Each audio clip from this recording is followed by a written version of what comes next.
ढेंकानाल जिला कामाख्यानगर ब्लॉक बारुआ पंचायत अंतर्गत बरकुली गाँव में बास करुछंती प्राय 100 गोटी परिवार। लोकंक प्रधान जीविका होउची चाष। अधिकांश लोके होउछंती दिन मजुरिया, खटिले सेमानंक हांडी चले। तेबे गाँव नाम बरकुली जहाँ अति मीठा और सुंदर ना, किंतु नार मीठा भितर लुचि रही अनेक दुख और कष्ट। संपूर्ण गाँव में किडनी जोगु एबे हाहाकार। घरे घरे किडनी रोगी।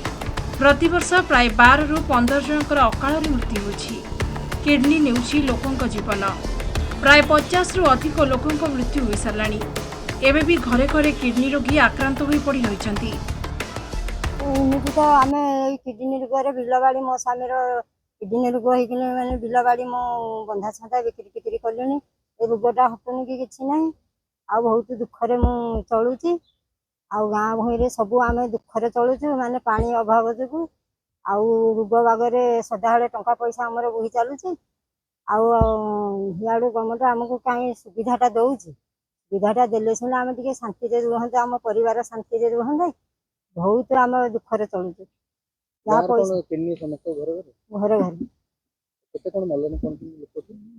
मरी सारे 50 मिनट मो निजे पूरा शाशु आम गाँव प्राय 100 घर खंडे हे 100 घर भितर आम गाँव बहुत किडनी रोगी 60-70 लोक मरले।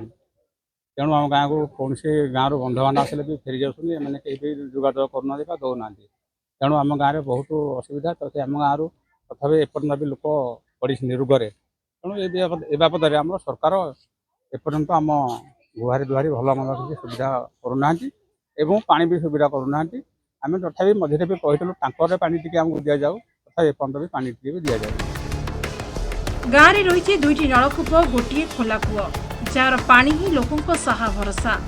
आउ ए पानी पी लोक माने किडनी रोग रे आक्रांत होउतबा अभियोग होई आसुछि।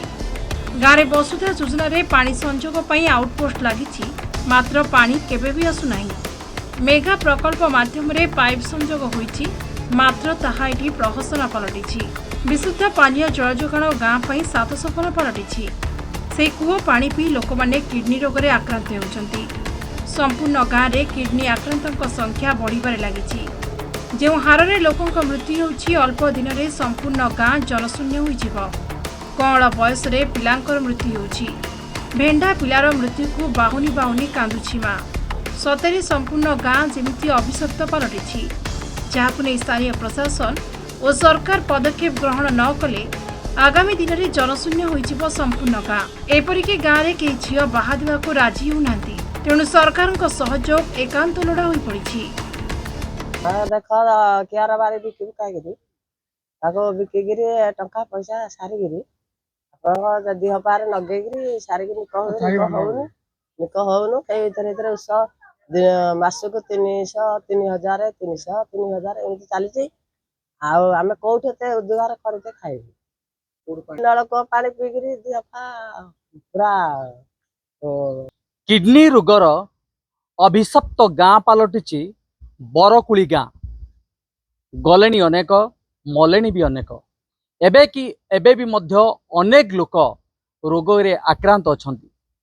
जनशून्य हेबाकु बसिलानी संपूर्ण गाँ। तेबे एथिप्रति प्रशासन दृष्टि न देले आगामी दिन में परिस्थिति भयंकर उपजीव। तेबे तुरंत सरकार एथिप्रति दृष्टि देबाकु ग्रामवासी निवेदन करिसंती। ढेंकानाल दिवानी कुमार साहू, एमबीएस टीवी।